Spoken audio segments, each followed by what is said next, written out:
Bismillahirrahmanirrahim. Assalamualaikum warahmatullahi wabarakatuh. Alhamdulillahilladzi arzaqana ilma wal hidayah wat taufiq wal inayah. Asyhadu an la ilaha illallah wahdahu la syarikalah wa asyhadu anna Muhammadan abduhu wa rasuluhu la nabiyya ba'dah. Rabbi shrah li sadri wa yassir li amri wa hlul 'uqdatam min lisani yafqahu qawli. Qala Allah subhanahu wa ta'ala fi kitabihil karim. A'udzubillahi minasyaitonir rajim. Bismillahirrahmanirrahim. Qad aflaha man zakkaha wa qad khaba man dassaha. Sadaqallahul azim.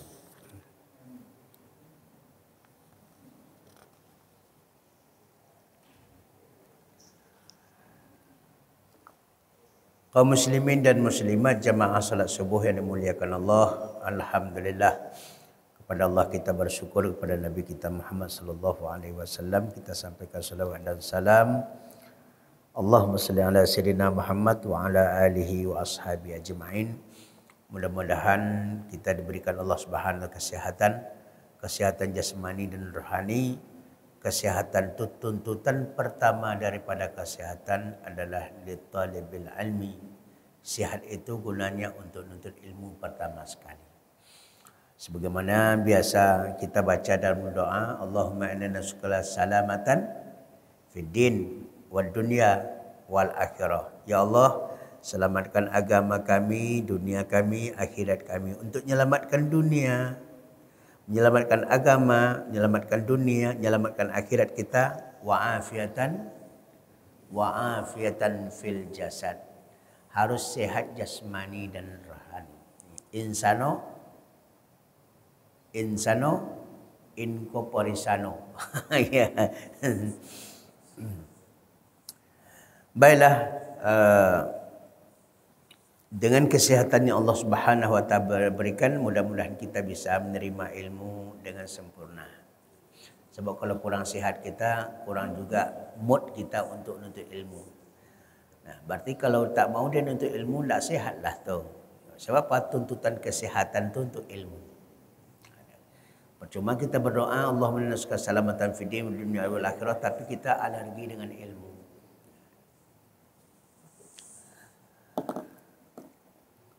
Baik, menjelang syuruk kita akan bahas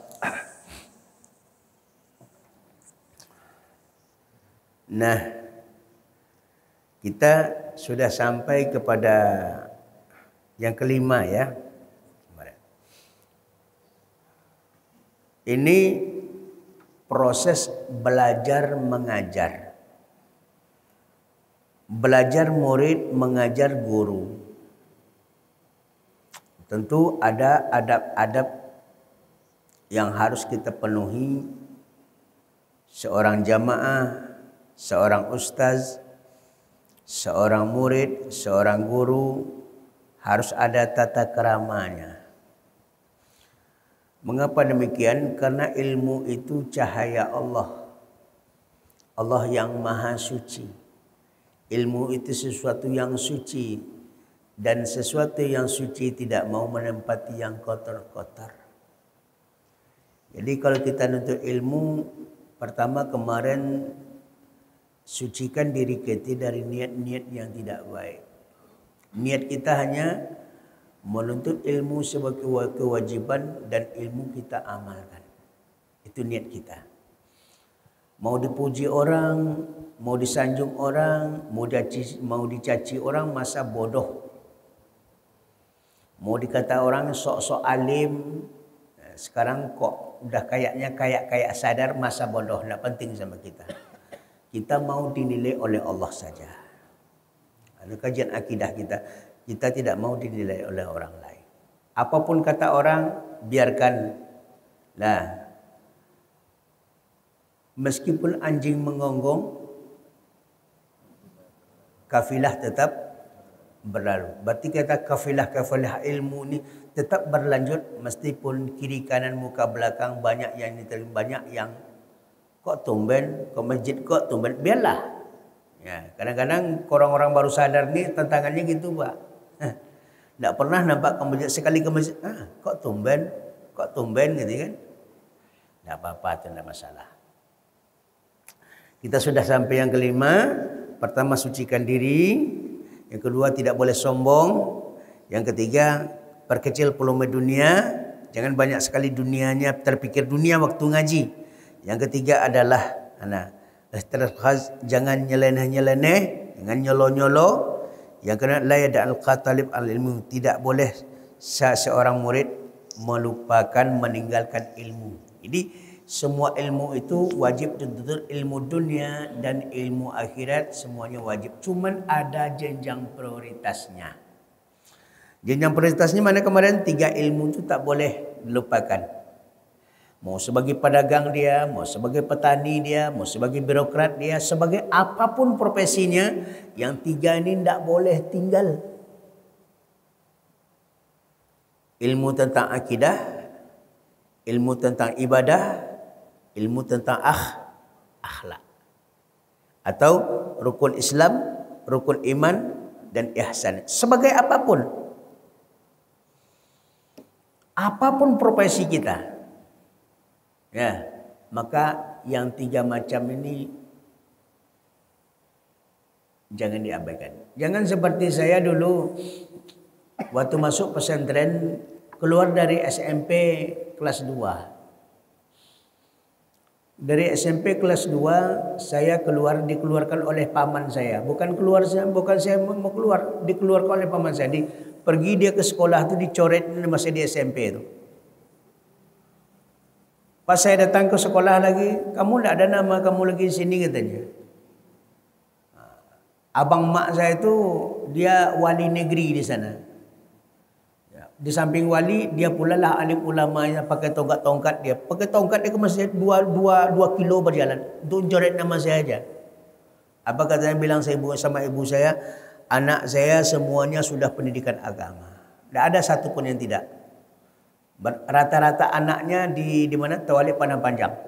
Jadi abang-abang sepupu saya itu tamat Tawalik Padang Panjang. Tamat PGA. Anak kamu satu pun belum ada yang pendidikan agama. Maka pindahlah saya dari situ, dari SMP itu pindah saya ke pesantren, masuk kelas 1 balik. Tentu tak bisa masuk pesantren melanjutkan kelas 3 kan.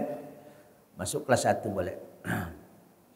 Nah, begitu keinginan daripada paman saya ini, ya, sehingga dicabutnya saya di SMP, dipindah ke sekolah agama.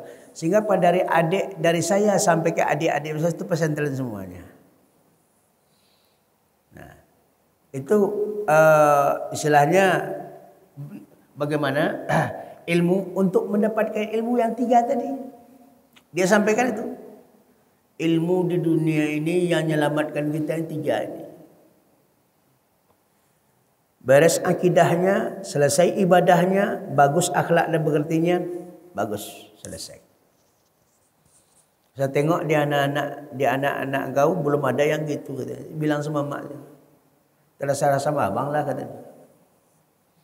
Jadi saya merasa terhutang saya sama paman saya, istilah sama mama itu, karena dialah salah satu yang menyelamatkan. Abang-abang saya di atas itu SMP, SMA kan, SD. Tapi dengan saya masuk pesantren itu, abang saya sekarang udah bisa dia berdoa di mana orang apa dia berdoanya. Kenapa? Karena saya berikan buku-buku doa, dia hafal. Dari dulu dia pemain domino. Saya pulangnya jam 3, kadang siap subuh tiap malam. Sekarang alhamdulillah. Itu efeknya daripada itu semua. Jadi ilmu yang 3 ini, apapun profesi kita wajib. Jadi sebenarnya masyarakat di sini apa profesi? Semua profesi ada. Tapi semua profesi itu harus dia kenal dengan masjid sebagai sumber ilmu pengetahuan. Tetapi namanya kesadaran, ingatan tak sekali timbul, pikiran tak sekali datang, kata orang. Ada masanya dia akan tersentak, ada masanya mereka akan nanti apabila umur bertambah, baru dia kadang-kadang mengakui kelemahan-kelemahannya. Maka banyak orang ngaji itu ketika apa? Ketika umur sudah bertambah. Asam urat mulai kambuh, ya. Kaki dah nyit. Baru teringat, kau ngaji kalau nak lama nampak kalau katanya. Ya. Tapi jadilah. Baik, sekarang kita perhatikan kelima yang keenam.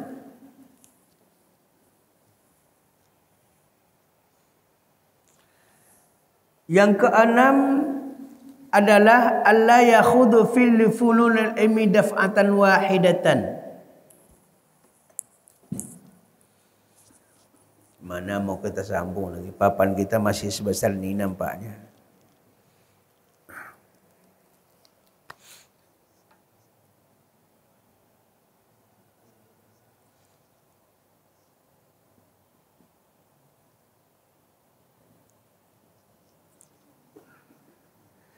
Allah yakhudhul ilma daf'atan wahidatan.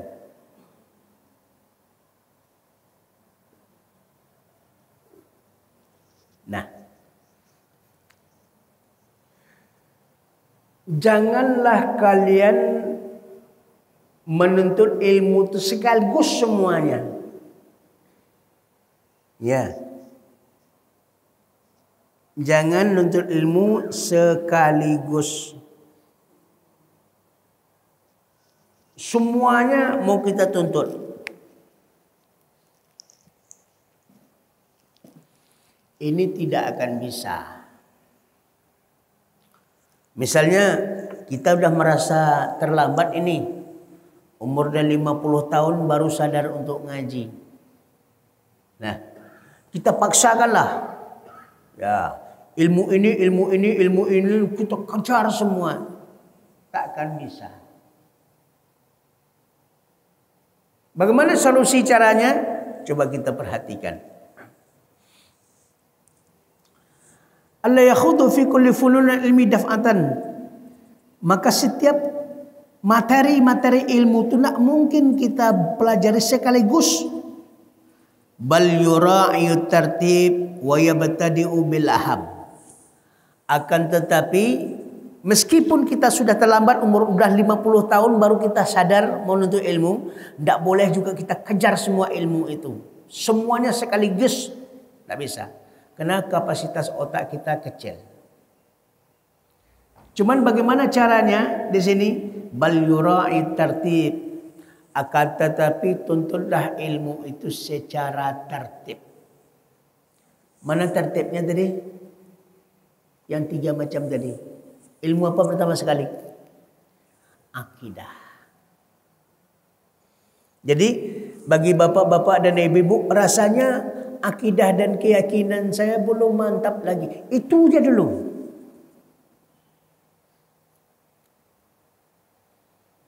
Ya.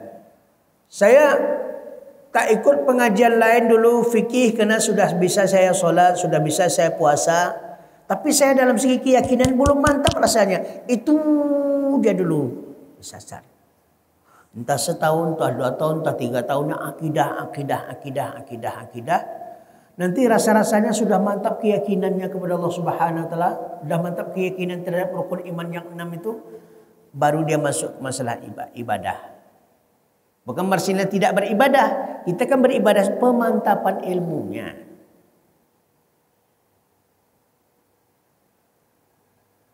Ini yang harus diperhatikan.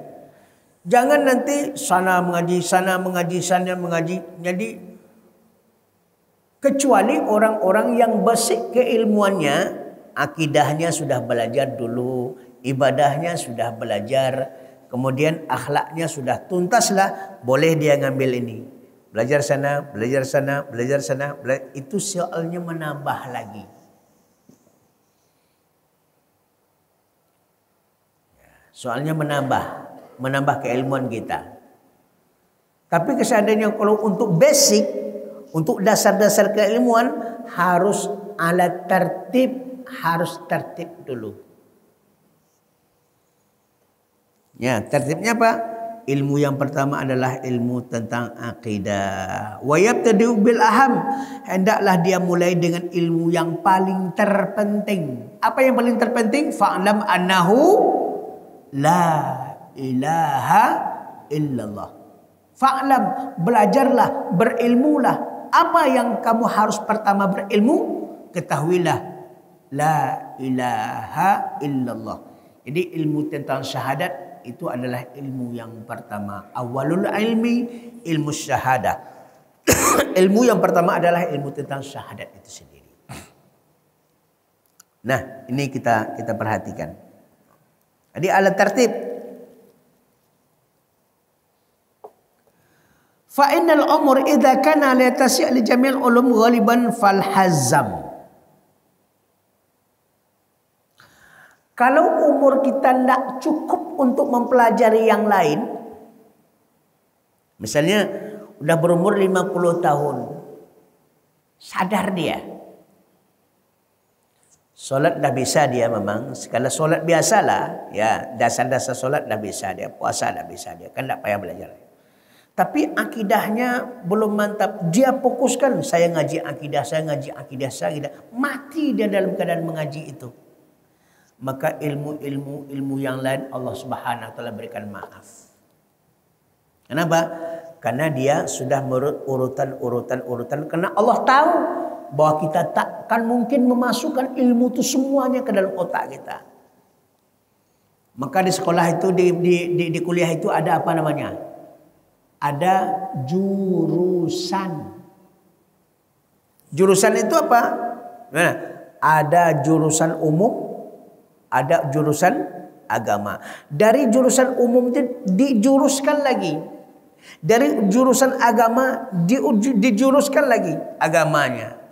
Ada yang agamanya bagian syariah, ada agamanya bagian usuluddin, ada agamanya bagian dakwah, ada agamanya bagian tarbiyah dan sebagainya. Dikhusus. Kenapa sebagainya? Karena tak mampu manusia menerima semua ilmu itu. Maka harus ada spesialisasi. Tapi ilmu yang tiga ini wajib. Wajib mutlak. Arti kalau tidak ada yang tiga ini, tak masuk surga kita. Cuman Allah berikan kemudahan. Bagaimana Allah berikan kemudahan? Aham bil aham. Dulukan ilmu yang terpenting daripada ilmu yang penting. Antara yang tiga ini mana yang terpenting? Yang penting sekali masalah akidah kita. Masalah rukun Islamnya, syahadatnya. Setelah itu baru salat, puasa, zakat, haji dan sebagainya. Setelah itu baru akhlak dan perilaku budi pekerti kita. Jadi kalau masih Allah panjangkan umur, fa innal umur idza kana la tasul jamil ulum, kalau umur kita tidak mampu untuk mendapatkan semua ilmu, terutama ilmu yang tiga tadi itu, ghaliban fal hazam, maka konsistenlah, istiqomahlah dalam ilmu yang kita pelajari yang pertama itu. Ya, ayyakhudha min kulli shay'in ahsanah wa yaktafi minhu shamahu wa yusarrifu hamalan jammahu quwwatu fil maisur fi ilmi istikmalul ilmi alladhi huwa asyraful ulum. Sempurnakanlah ilmu asyraful ulum. Sempurnakanlah ilmu yang paling mulia. Manakah yang ilmu yang paling mulia itu? Ilmu asyraful ulum wa huwa ilmul akhirah. Ilmu apa? Ilmu akhirat. Antara ilmu dunia dengan ilmu akhirat, mana yang paling mulia? Yang paling mulia asyraful ulum, ilmul akhirah. Ilmu yang paling mulia adalah ilmu akhirat. Kenapa dia dikatakan dengan mulia? Karena walal akhiratu khairun laka minal ula. Akhirat itu jauh lebih baik bagimu daripada dunia. Walal akhiratu khairu wa abqa, dan sungguh akhirat itu jauh lebih kekal daripada dunia. Maka dulukan ilmu asyraful ulum, semulia-mulia ilmu itu adalah ilmu akhirat. Ilmu akhirat yang paling mulia itu apa? Ilmu tentang ma'rifatullah. Ilmu akhirat yang lebih mulia lagi adalah tentang ilmu mengenal Allah. Ilmu mengenal Allah inilah yang kita katakan ilmu akidah. Paham Pak Bu? Jadi jangan kita sembarang lagi kita harus punya apa sekarang nih, punya program. Ya. Apa ilmu kita yang masih kurang, yang masih belum mantap, itu dipermantap. Urutannya apa tadi? Ilmu tentang akidah, ilmu tentang ibadah, ilmu tentang akhlak. Prioritaskan itu. Maka kita nih mengkaji tentang akidah. Ya, mengkaji tentang akidah. Fokuskan di sini dulu. Nah.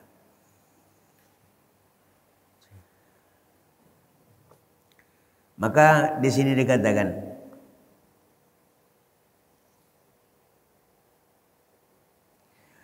wala tahril kalam mujalla fi tahsinil kalam an muraghat al khusum kama huwa ghayatul mutakallim. Jangan kita mempelajari ilmu tentang Allah itu masuk ke dalam kelompok ilmu kalam. Apa maksudnya kelompok ilmu kalam? Kita mempelajari akidah tapi penuh dengan perdebatan. Tidak mau kita seperti itu. Mana contohnya ilmu yang penuh dengan perdebatan? Ya. Ilmu kalam tentang masalah af'alul ibad, perbuatan manusia. Apakah manusia itu berbuat sendirinya atau Allah yang menggerakkan setiap gerakannya? Ini penuh perdebatan, Pak. Antara Qadariyah, Jabariyah, Mu'tazilah. Itu sudah masuk ilmu kalam namanya. Ilmu kalam itu ilmu tauhid, ilmu akidah yang sudah bercampur dengan filsafat. Jadi kalau masyarakat yang belum belajar filsafat dia masuk dia kepada ilmu kalam, ini akan bertambah blank otak, ini bertambah bingung dia memahami tentang Tuhan. Apakah gerak-gerik kita ini Allah yang menggerakkan setiap gerak-gerik, atau Allah yang memberikan gerak-gerik kepada kita, kemudian kitalah yang menggerak-gerikkannya? Tidak ada lagi hubungan dengan Allah Subhanahu wa taala. Ini menimbulkan perdebatan yang panjang. Kenapa demikian? Apa kalau Allah yang menggerakkan semua gerakan-gerakan kita, berarti kalau orang mencuri siapa yang menggerakkan? Allah. Berarti Allah mengizinkan orang mencuri dong. Itu kan perdebatan namanya tuh. Kalau seseorang membunuh orang atau berzina dia, siapa yang menggerakkan? Allah. Berarti Allah ridha terhadap dia berzina. Saya coba kalau Allah tidak digerakkan saya tak mungkin saya berzina. Ini Allah gerakkan saya. Berarti salah Tuhan dong. Ini akan memunculkan perdebatan-perdebatan panjang. Itu namanya paham Jabariyah dalam ilmu kalamnya. Jangan pelajari itu dulu. Jadi kalau sudah kita masuk kepada ilmu akidah yang dicampuri oleh ilmu filsafat, oleh kebanyakan logika, itu orang kadang-kadang dia tidak memahami agama, makan sakit kepalanya. Yang kita harus pelajari apa? Yang harus kita pelajari siapa diri kita dan siapa Allah itu. Apa tugas kita dan apa tugasnya Allah Subhanahu wa taala. Nah, yang memberi rezeki, yang memberikan nikmat, yang memberikan apa semuanya, sudah sadar kita bahwasanya semua yang berlaku di alam semesta ini semuanya adalah kehendak Allah. Wallahu fa'alu lima yurid. Allah berbuat sekehendaknya. Jadi untuk memantapkan akidah itu nanti kita akan pelajari juga harus kita mengetahui sifat 20 namanya. Sifatul Ashrin, sifat 20. Ini dikompres, disimpulkan dari yang 99 sifat, termasuk satu Allah Ismul Zat itu menjadi 100. Yang 100 ini nanti dibahas dia dalam sifat 20. Maka dia mengatakan al-aqaidul asyana khamsin, akidah 50. Nanti kita akan bahas nanti tentang masalah akidah 50. Yang wajib bagi Allah 20, yang mustahil bagi Allah 20, 40. Yang jaiz bagi Allah 1, 41. Yang wajib bagi Rasul, kan syahadat ni asyhadu an la ilaha illallah Muhammad Rasulullah. Yang wajib bagi Rasul 4, yang mustahil bagi Rasul 4 juga, yang jaiz yang boleh bagi Rasul 1. Berarti jumlahnya 9. 9 tambah 41, 50. Namanya akidah 50. Habis kajian ini nanti, ya, ini sambungan Ramadan ini. Habis kajian ini kita akan masuk nanti kajian-kajian akidah balik, insyaallah. Ini akidah juga, tapi akidah sudah bercampur dengan akhlak. Ini tazkiyatun nafs ini akhlak ini. Tapi akidah akhlak namanya. Bukan akidah saja.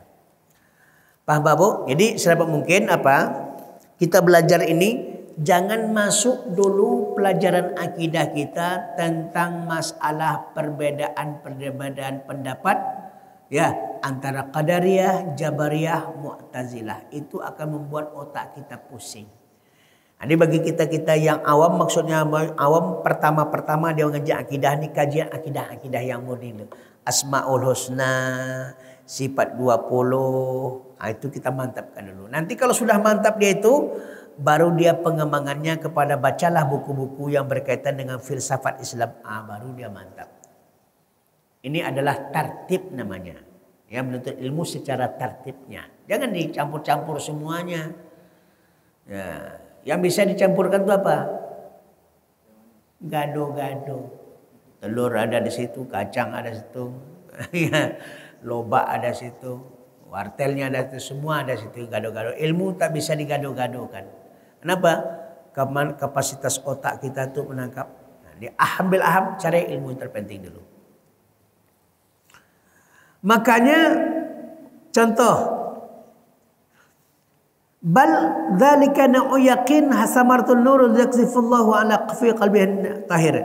Akidah ini nanti akan membawa kita kepada ilmu yakin, ainul yakin, hakul yakin. Itu diharapkan. Dengan ilmu akidah kita yakin, dengan mengamalkan kita yakin, dengan merasakan kehadiran Allah Subhanahu dalam diri kita, hakul yakin, betul-betul yakin kita. Itu yang diharapkan. Kenapa? Karena keyakinan itu nurun, cahaya Allah, yaghdifuhu Allah Ta'ala fi qalbi 'abdin tahir. Cahaya Allah yang Allah pancarkan cahaya itu, yang Allah tembakkan cahaya itu ke dalam hati hambanya yang suci. Maka ilmu itu adalah suci. Fa'lam bi anna ilma nurullah, ketahuilah kata Waqi', ilmu itu adalah cahaya Allah. Nurullah la yuhda lil asi. Cahaya Allah tak mampu dia menembus hati orang-orang yang berbuat dosa. Ini kalau kita memperhatikan di sini pentingnya. Oleh sebab itu apa? Seorang hamba harus bermujahadah, bersungguh-sungguh untuk mensucikan batinnya daripada kotoran-kotoran. Sebagaimana iman Abu Bakar, sebagaimana hatinya Abu Bakar yang penuh dengan keyakinan. Mau tahu imannya Abu Bakar itu? Dalam hadis Nabi SAW dikatakan, apa kata Nabi SAW? Lawuzina imanu Abi Bakrin wa imanu hadhil ummah la rajaha. Jikalau ditimbang iman Abu Bakar itu dengan iman umat ini, berat lagi iman Abu Bakar. Itu seorang Abu Bakar baru. Kalau ditimbang imannya, ini Nabi yang mengatakan. Karena dialah yang pertama kali masuk Islam. Abu Bakar As-Siddiq. Dialah yang pertama kali mengakui peristiwa Isra dan Mi'raj. Maka dikata Siddiq. Siddiq. Abu Bakar As-Siddiq, Abu Bakar yang jujur. Kejujuran itu dari iman. Maka di sini Nabi SAW bersaudara. Kama syahidalahu Umar fi riwayat sahih. Sebagaimana Umar meriwayatkan dalam hadis sahih. Jika kata Umar bin Khattab apa? Jika kalau ditimbanglah iman Abu Bakar itu dengan iman umat ini, maka berat iman Abu Bakar. Nah, oleh sebab itu apa? Wa 'alal jumlati fa asyraful ulum ghayatuha. Maka hendaklah kamu ketahui asyraful ulum, ilmu yang paling mulia, ilmu akhirat. Apa ilmu akhirat yang pertama? Wa ghayatuha. Intinya ilmu akhirat itu ma'rifatullah, ilmu tentang mengenal Allah. Mengapa harus ilmu tentang mengenal Allah? Apa bedanya ma'rifah dengan ilmu? Dulu udah pernah saya singgung nanti. Kalau kita masih mempertanyakan tentang Tuhan, berarti kita belum sampai kepada ma'rifat. Ingat itu. Kalau Tuhan masih kita pertanyakan di dalam hati, berarti kita belum sampai ke taraf ma'rifat. Itu baru ilmu. Karena ilmu itu dipertanyakan. Ilmu itu diperdebatkan. Ilmu itu dimunakosahkan, didiskusikan. Tapi ma'rifatullah tidak lagi didiskusikan. Tidak lagi dipertanyakan. Cuman sudah dia rasakan. Malam yadhuk lam ya'rif. Kaidah mengatakan apa?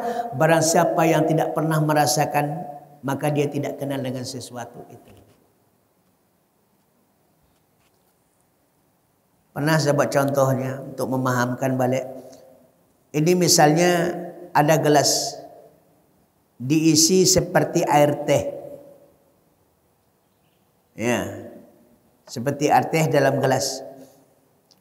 Apakah semua orang pastikan itu teh manis? Apakah semua orang akan memastikan itu teh manis? Karena ada teh tawarnya. Kadang-kadang entah teh entah holia ya. Kapan orang bisa memastikan itu dia tidak bertanya lagi? Apakah apabila dia sudah cocok?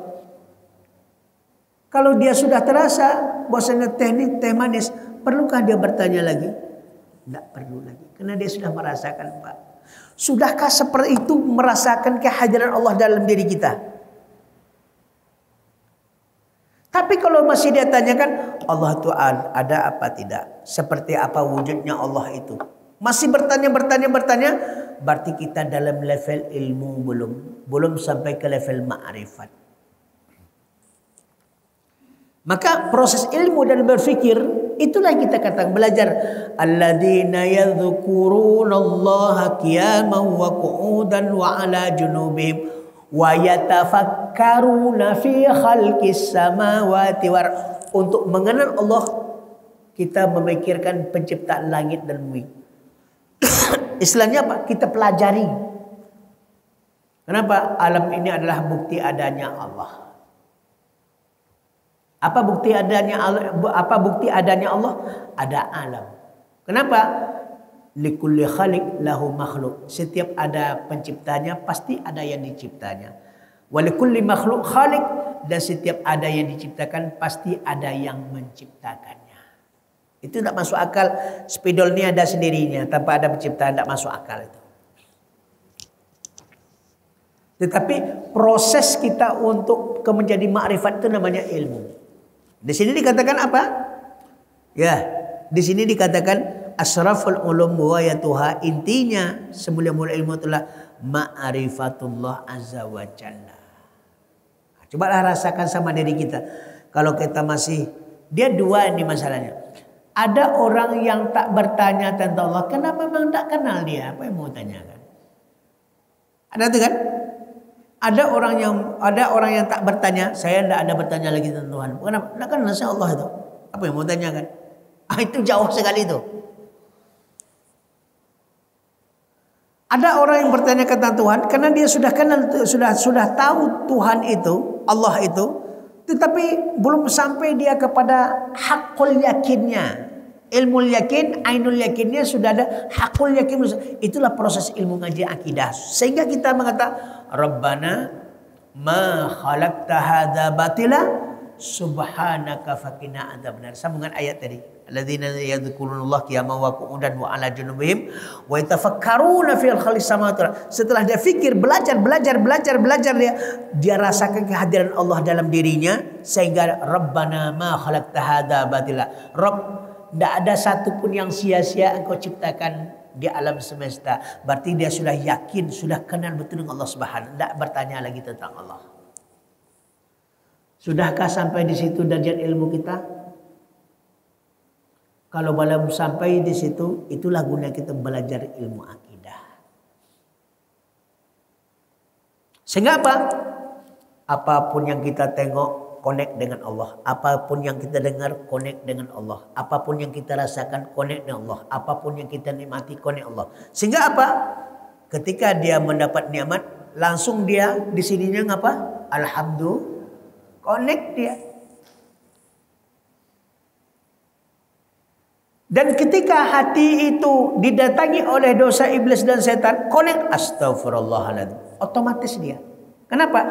Hati itu sudah kenal dengan Allah, sudah berisi dengan apa? Dengan keyakinan kepada Allah sudah ada di hati. Sehingga apa? Apabila dia melakukan perbuatan dosa, zakarullah, cepat ingat Allah Subhanahu wa fastaghfiru lidzunubihim, astagfirullah. Itu tanda hati orang sudah mulai mencapai makrifat Allah. Kenapa? Karena cahaya yughrifuhullah, cahaya yang disentelkan, yang ditanamkan Allah, ini tembakkan Allah ke dalam hati orang-orang yang beriman. Sehingga ada sistemnya. Walladzina idza fa'alu fahisatan aw dzalamu anfusahum zakarallah. Atau ayat lain, walladzina idza dzukirallah wajilat qulubuhum. Apabila disebutkan nama Allah, bergetar hatinya. Kenapa? Karena dia sudah kenal dengan Allah Subhanahu wa taala. Seperti seseorang yang jatuh cinta kepada seseorang, apabila disebutkan namanya, ada enggak getarannya? Oh, pasti bergetar tuh. Si anu, oh, bergetar dia. Nah, meskipun yang disebut itu bukan itu orangnya, orang lain, tapi karena itu sama dengan kekasih kita, bergetar hati kita. Begitu mahabbatullah, cinta kita kepada Allah Subhanahu wa taala itu seperti itu. Apabila disebut Allah, bergetar hatinya. Tatkala dia berdosa, istighfar dia cepat. Ini baru mengisi hati kita dengan keyakinan.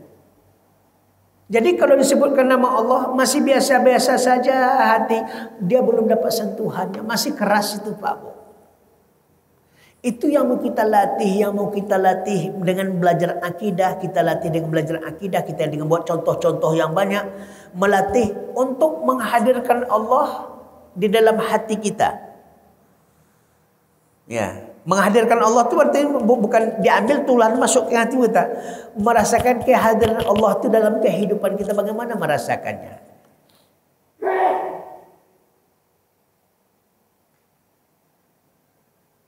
Ainama tuwallu fa thamma wajhullah. Kemanapun kamu menghadap, di situ ada kekuasaan Allah Subhanahu wa taala. Makanya tatkala kita pergi keluar, otomatis dia apa? Bismillah tawakkaltu 'ala Allah, la haula wala quwwata illa billahil aliyyil azim. Subhanalladzi sakhkhara lana hadza wa ma kunna lahu muqrinin. Karena yakin kita dalam perjalanan itu bukan kehendak kita, tapi kehendak Allah. Kita serahkan kepada Allah. Kalau katakan kecelakaan dalam perjalanan, kecelakaan atas kehendak Allah beri dia pahala. Itu efek dari kajian akidah itu. Ya. Pas kita kepleset, astagfirullah, subhanallah, Pokoknya ketika kaki kita terpeleset, yang keluar itu adalah nama-nama Allah Subhanahu wa taala. Tapi kalau kepleset dia, carut marut dia, sampai katanya. Itu hati jauh tuh. Atau hantu. Ya. Atau bahasanya kolera. Nama-nama bukan nama Allah Subhanahu, berarti hatinya itu yang isinya setan itu. Ini bisa kita deteksi. Nah, kalau kepleset kita jatuh, kita apa yang keluar dari mulut kita? Istighfar, subhanallah, ketika dapat nikmat, alhamdulillah. Kalau refleks seperti itu dia, berarti nur yang cahaya Allah berikan kepada hati, cahaya Allah itu sudah mulai terpantul di hati. Sehingga apa? Tatkala terjadi sesuatu spontan dia. Kenapa? Ketika kita terpeleset, bisa nak kita berpikir? Tidak bisa. Pas kita kepleset gitu, saya mau ngomong apa ya? Tidak ada pikiran itu tiba-tiba keluar dia. Alangkah bagusnya ketika kita misalnya kepleset, astagfirullahaladzim. Rupanya kita jatuh itu, langsung kita tidak sadarkan diri. Langsung meninggal dunia, subhanallah. Bagus. Meninggal dunia dalam keadaan zikir. Bagus dalam keadaan zikir. Meskipun yang paling bagus itu apa? Yang paling bagus sebaik berzikir. Orang meninggal dunia itu, makana akhiru kalamihi la ilaha illallah dakhalal jannah. Tidak semudah itu. Barang siapa yang akhir ucapannya mengucapkan la ilaha illallah, akidah, dia masuk surga. Tidak semudah itu. Harus kita belajar la ilaha illallah. Itu kali kajian-kajian syahadat yang sudah kita pelajari. Cuma tidak bisa, ini baru sekali lalu, nanti kita ulangi balik dari syahadat sebentar. Karena kaji ini sekali 6 bulan harus diulang. Kalau tidak nanti, udah panjang-panjang kaji di bawah lupa. Maka sistem saya seperti itu. Sekali 6 bulan, ambil balik selayang. Besok lanjut kaji, kemudian sekali bulan, ambil lagi selayang. Untuk mengingatkan kita kepada kajian-kajian sebelum. Kalau tidak, hilang itu. Ajar B, hilang A. Ya, ajar C, hilang A dengan B. Kan payah itu kan. Jadi lancar kaji, dia pulang. Yang penting apa? Bapak Ibu tak bosan, itu je penting. Kalau Ustaz yang bosan tak ngajar, Ustaz sini lagi. Dia dah keluar situ, dia bosan Ustaz kan sebenarnya. Bagaimana supaya Ustaz tak bosan? Ya hadiri pengajian. Kalau Ustaz jauh dari Panam sana, ya kalau sempat siang ini 1,5 jam baru sampai ke sini. Ini untung subuh. Sampai di sini jemaahnya sedikit. Maka saya biasanya kalau jemaah yang sedikit itu, saya banding-bandingkan mana jemaahnya banyak. Saya pilih jemaah yang banyak, karena pahalanya banyak kan gitu kan. Ini alhamdulillah. Setelah Ramadan ini adalah tambah-tambah jemaah. Tolong ajak jemaah-jemaah dan untuk mempelajari ilmu yang wajib yang menjamin kita untuk kehidupan dunia dan akhirat ini. Ya.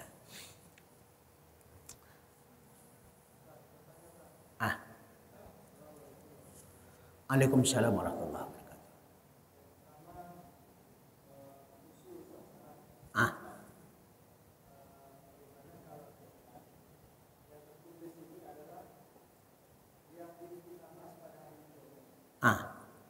Ya. Iya. Okay.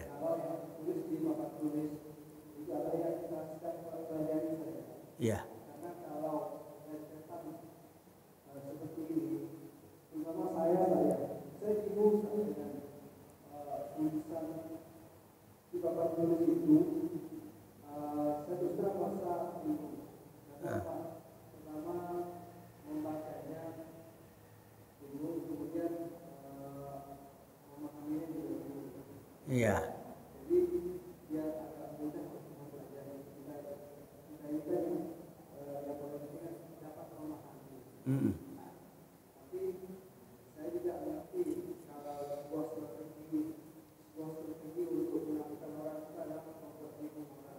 Iya betul.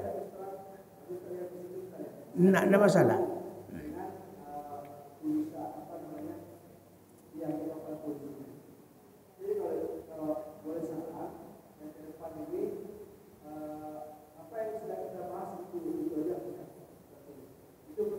Oke. Pertanyaan saya adalah bagaimana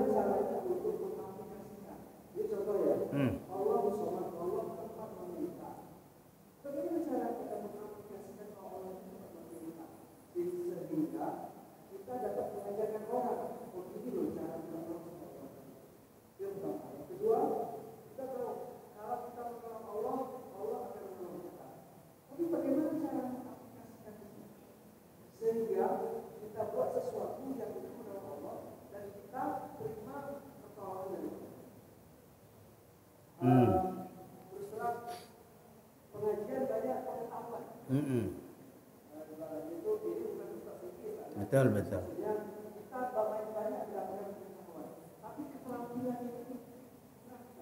Betul.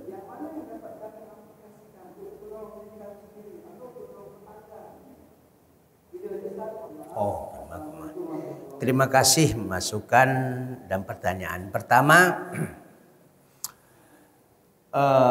ini kenapa bingung, kenapa pannya terlalu kecil, Pak? Kenapa bergumul-gumul di sini semuanya? Pasti Bapak bingung. Coba kalau papannya besar, ini gunanya apa? Untuk menyambung kaji sebelumnya. Kalau ada bapak-bapak sekali dua kali libur dia pengajian, tak ikut dia pengajian. Dengan Ustaz jelaskan sekaligus ini bagian ini. Nah, untuk masuk ke kaji ini nyambung dia balik. Kemudian kelemahannya apa? Ustaz kan nulisnya dengan bahasa Arab. Kalau tak bisa bahasa Arab nanti sebagian ditulis dengan bahasa Indonesia. Apa dia? Untuk membiasakan kita dengan teks-teks Arab. Ya, untuk membiasakan. Jadi biasanya ini pertanyaan Bapak bukan sekali ini saja. Ya, jamaah-jamaah itu sudah dahulu menanyakan persis seperti itu. Cuman setelah ngaji dia setahun, 2 tahun, 3 tahun, baru dia. Kenapa? Karena memasukkan apa? Karena ini kan berulang-ulang nanti tulisannya seperti azab, adab, muallim, marid apa? Kan berulang-ulang itu nanti. Ya. Karena sudah lama dia baru dia mengerti. Kalau dia tidak mengerti jangan Ustaz itu apa artinya? Tulis artinya. Ustaz itu apa artinya? Sedang pengajian seperti murid dengan guru lah. Jadi jangan didengar saja, Ustaz, tolong Ustaz ini apa artinya? Mu'alim itu apa artinya? Tolong tulis. Saya tuliskan itu. Mana yang lupa tulis diingatkan. Akhirnya apa? Akhirnya dia bisa memahami. Nah, itu yang berlebihan. Jadi ini kenapa membuat bingung kita? Kan intinya di sini ini. Ya. Mengajarkan, mengingatkan dan mensucikan. Berarti ini ada yang mengajarkan, ada yang belah.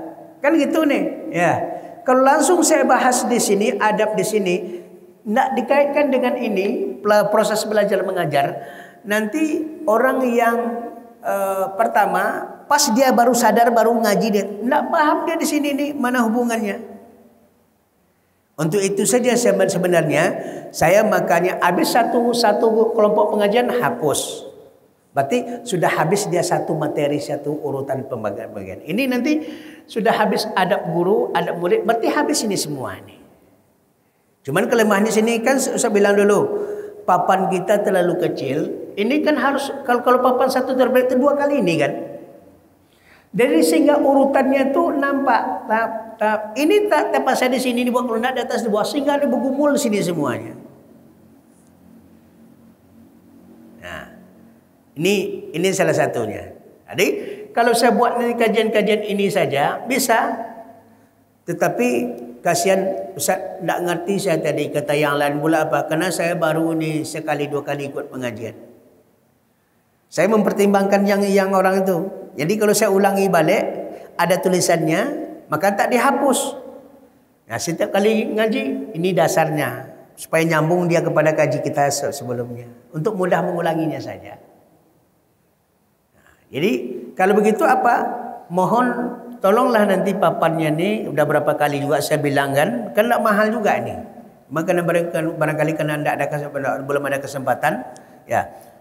Yang satu triplek itu ya biar bisa kita menengok apa secara runtun kaji itu kita onggok-onggokkan ini satu onggok, ini satu onggok, ini satu onggok. Jadi bisa kita ini satu onggok nih. Ini pemahamannya. Kan gitu. Ini pemahamannya. Ini poin-poinnya 1, 2, 3. Ini pemahamannya. Kemudian apa? Ini satu onggok pula. Mana dia? Ini. Sebenarnya nampak itu. Kalau dibuat seperti itu nampak nanti. Dan kita jelaskan apa hubungan kelompok ini dengan kelompok ini. Kan udah saya buat kemarin tuh. Kenapa saya buat lingkaran-lingkaran itu supaya kita tahu ini satu pemahaman kajian. Sambungan daripada ini ada panahnya, ini saya buat panahnya. Semua itu butuh adab. Adab siapa? Adab guru murid. Kita bahas pula adab guru siapa, adab murid siapa. Sekarang baru kita bahas adab muridnya, tinggal adab gurunya. Yang 7 macam. Habis itu berarti habis satu. Kayak itu maksud saya. Nah, insya Allah kalau orang yang tak ngaji dia minggu kemarin, mengaji masih bisa diikuti, masih bisa dia mengikuti. Kenapa? Karena sudah nampak ini. Ada kadang-kadang Ustaz, jadi kita dengan segan-segan Ustaz. Saya minggu kemarin tidak sempat hadir. Sekarang coba Ustaz kilaskan sepintas lalu supaya saya nyambung kajian. Usulkan. Nah, saya mengharapkan seperti itu. Jadi kita tidak menerima saja, di mana yang ragu kita tunjuk tangan langsung. Karena kita hubungan murid dengan guru nih. Ini percuma kita belajar ini. Ada murid guru. Jadi text and give gitu ya. Apa yang tak seperti Bapak itu bagus itu pertanyaannya. Kemudian yang kedua masalah aplikasi keilmuan. Nah, ini tidak bisa kalau saya apa yang saya ajarkan langsung dia dapat sekali intinya, tidak bisa. Dia melalui prosesnya. Saya juga nuntut ilmu selama ini seperti itu. Setelah saya amalkan, setelah saya intan surallah yang surukum. Jika kamu menolong Allah, Allah tolong. Apakah kita sudah ajarkan itu langsung pertolongan Allah datang? Tidak seperti itu dia. Apa yang kita amal itu langsung kita rasakan. Tidak seperti itu dia. Dia berproses dia. Proses itu namanya proses imaniah. Proses keyakinan kita. Bertahap dia. Ya, seperti apa? Seperti apa kita minta tolong kepada Allah Subhanahu wa taala? Ya, fa iza staghista fastaghis billah. Apabila kamu minta pertolongan kepada Allah Subhanahu. Artinya bagaimana kita minta tolong kepada Allah? Minta tolong kepada Allah, jangan minta tolong kepada dukun. Minta tolong kepada Allah itu adalah tauhid akidah. Tapi di samping kita minta tolong kepada Allah, kita datang dukun hujan, pawang, ya, dukun santet untuk ini. Itu artinya kita mencampurkan antara hak dengan yang batil.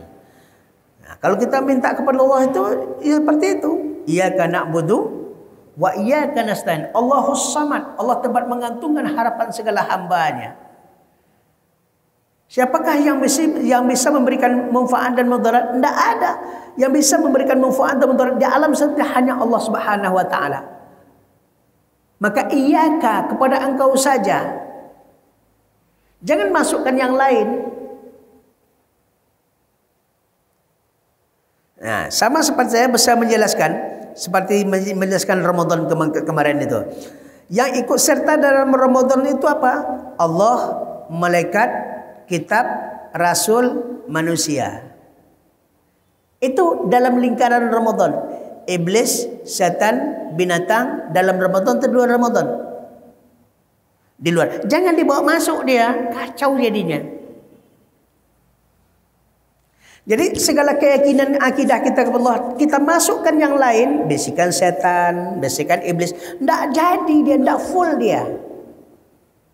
Kenapa? Karena cahaya Allah itu akan menutupi, ya, yang sifatnya percaya kepada dukun, itu akan menutupi cahaya Allah di hati.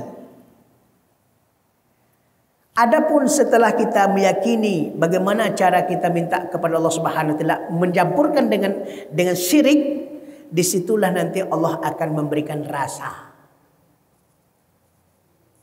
Jadi rasa ini tidak akan timbul sekaligus, Pak. Tidak datang dia sekaligus. Bertahap. Contohnya apa? Waktu Bapak SD, SMP, SMA sehingga sekarang, mana yang mantap rasanya? Mantap rasanya kalau kita sudah sarjana lagi. Kalau SD itu Pak, ilmu itu aja, ilmu kita tuntut, tidak ada rasanya. Tapi setelah kita berpikir, cara berpikir kita praktekkan baru terasa. Bapak, Ibu, waktu belajar SD tidak terasa. Sekarang udah ilmu yang kita dapatkan itu sudah terasa. Ya, terasa apa? Manfaatnya. Kita dapatkan uang, kita dapatkan ini. Ini rasa daripada ilmu itu. Rasa ilmu dunia ya. Rasa ilmu tentang Allah apa? Mendapatkan ketenangan batin. Ala bidzikrillahi tatma'innul qulub. Ketahuilah dengan banyak zikir Allah membuat hati tenang. Apakah setiap zikir itu membuat hati kita tenang? Belum tahu. Ada proses-proses yang akan diikuti. Ikuti prosesnya, insya Allah Allah akan menancapkan, akan menanamkan keyakinan itu dalam hati kita, sehingga apa yang kita lakukan, kehadiran Allah itu ada dalam diri kita. Itu yang kita harapkan. Cuma ini by proses, namanya pasti punya proses. Ya. Inilah Bapak Ibu hadirin Allah Subhanahu wa taala yang dapat kita sampaikan pada kesempatan ini. Nah, mudah-mudahan ada manfaatnya bagi kita semua. Waktu kita sudah masuk, subhanakallahumma bihamdik asyhadu an la ilaha illa anta astaghfiruka wa atubu ilaik. Walaupun demikian, kalau kita mau coba nanti apa yang kita kaji itu saja kita tulis, boleh kita coba. Boleh kita coba nanti. Apa yang kita bahas itu saja yang kita tulis, boleh kita coba. Kemudian tengok, bandingkan nanti bedanya dengan ini, dengan bedanya itu kita sampai mana yang lebih kuat kita coba. Tidak ada masalah, eksperimen kan? Kita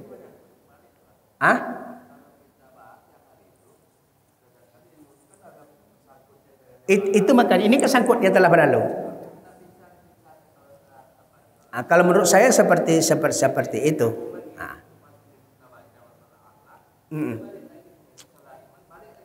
Gitu. Nanti dia akan balik lagi ke situ. Kenapa? Karena inti pokok pembahasan kita kan di sini. Ya. Jadi ini kita bahas nanti, balik dia ke sini lagi. Subhanakallahumma bihamdika asyhadu an la ilaha illa anta astaghfiruka wa atubu ilaik. Assalamualaikum warahmatullahi wabarakatuh.